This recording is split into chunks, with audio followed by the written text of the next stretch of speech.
One of the things that everyone is dealing with right now is fear. So much negativity out there right now. Online in the media, you hear about deaths, about spreading of the virus.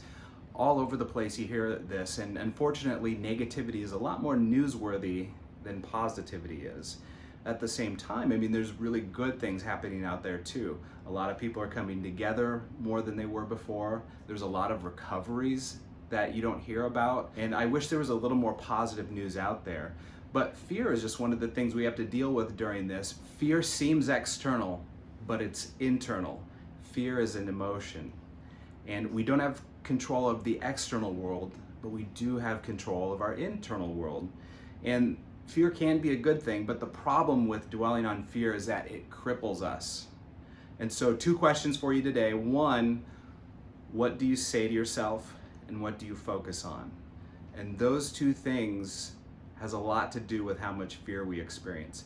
If we focus on the negatives of what's bad in the world, fear creeps in.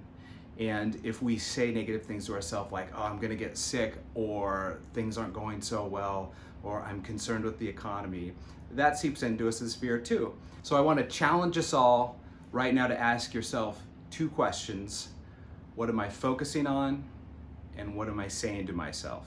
What we focus on and the words that we tell ourselves has such a huge impact over how we feel, and if we experience anxiety or if we experience joy, positivity, etc.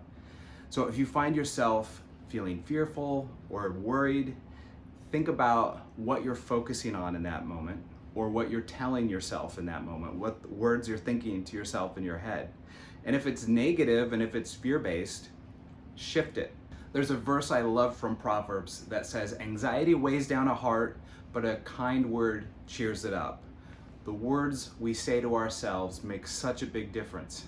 Our physical health is obviously really important. We want to take care of that, but our mental health is incredibly important as well. And fear and worry and anxiety and situations like this can wreak havoc on our mental health and our joy and our positivity and our state of well-being. So if you start feeling that fear and anxiety, work to shift your attitude.